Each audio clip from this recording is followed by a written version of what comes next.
এখন মনে হচ্ছে আমি মনে হয় এই রাজ্যে জন্মগ্রহণ করে ভুল করেছি। মানে আমার কেন এই রাজ্যে জন্মগ্রহণ হলো? আমি না, আমার মতো অনেক স্টুডেন্টরাই এখন এটাই ভাবছে। কারণ কি, মানে অনেক কষ্ট করে বাবা-মা আমাদের পড়াশোনা শিখিয়েছে। তো আজকে সেই পড়াশোনার ফল যে একটা চাকরি, সেটাই আজকে পাচ্ছি না শুধুমাত্র এই ওবিসি কেসের জন্য। তো বন্ধুরা, তোমরা জানো যে 15 তারিখে আমাদের হিয়ারিং ডেট ছিল ওবিসি কেসের। এরকম একটা ভরসা পেয়েছিলাম যে হয়তো এই ডেটে হয়তো কেসটা পুরোপুরি ক্লিয়ার হয়ে যাবে এবং পরীক্ষা হবে। কিন্তু আবারও কিন্তু এই 15 তারিখের যে হিয়ারিং ডেট, এই ডেটটাকে চেঞ্জ করে দিল। এই ডেটটাকে নিয়ে গেল 22 তারিখে, যেটা কিনা আজ থেকে 2-3 মাস আগে হচ্ছিল। একের পর এক ডেট চেঞ্জ হচ্ছিল।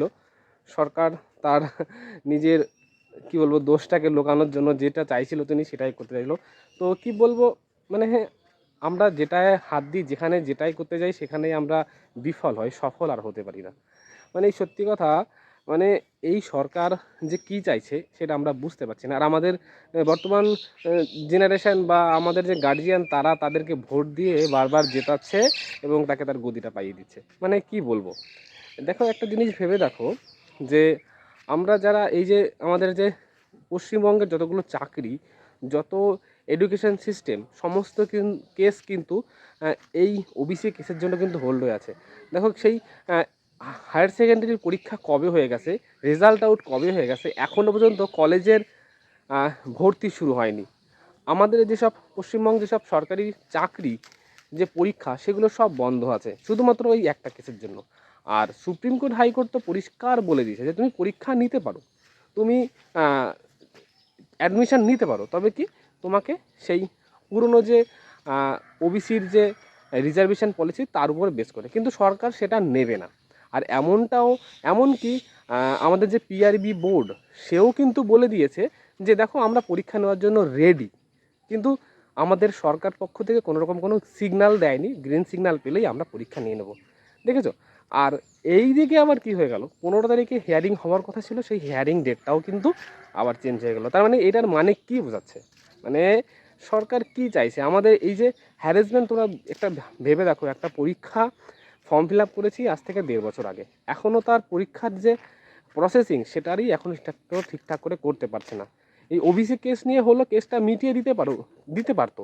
দেখো, আমাদের হাইকোর্ট, সুপ্রিম কোর্ট কিন্তু অর্ডার দিয়ে দিয়েছে, হ্যাঁ, আর তারা বলে দিয়েছে তোমাকে এইভাবেই এই পলিসি অনুযায়ী তোমাকে পরীক্ষা নিতে হবে, কিন্তু সরকার সেটা মানবে না। সরকার তার নিজের যে ভোট ব্যাংক, কী বলবো, এটা আমি বলতে বাধ্য হলাম, এই ভোট ব্যাংকটাকে কাজে লাগানোর জন্যই এই পলিসিটাকে তারা মানতে চাইছে না।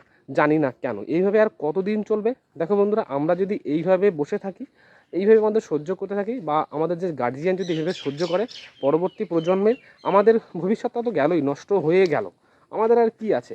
দেখো, আর হয়তো একটা বা দুটো পরীক্ষা দেবো, যদি হয়তো হলো, না হলে পরে ওই জোন খেটে খাওয়া ছাড়া বা কোনো প্রাইভেট কোম্পানিতে কাজ করা ছাড়া আমাদের ভবিষ্যৎ কিন্তু চলবে না। কিন্তু আমাদের পরবর্তী প্রজন্মরা তারা কী করবে? তো সেই কারণে বন্ধুরা, তোমাদেরকে বলবো, যারা ভিডিওটা দেখছো, প্লিজ এখনও যদি না পারো নিজের ডিসিশান চেঞ্জ করতে, তাহলে কিন্তু পশ্চিমবঙ্গ শেষ, ঠিক আছে?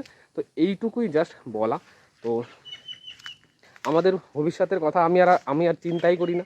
কারণ কি, যেটা নিয়ে ভেবেছিলাম যে একটা সরকারি চাকরি, সেটা আর হবে কি না জানি না। কারণ পরীক্ষা যদি না হয় তাহলে চাকরি কী করে পাবো, তাই না?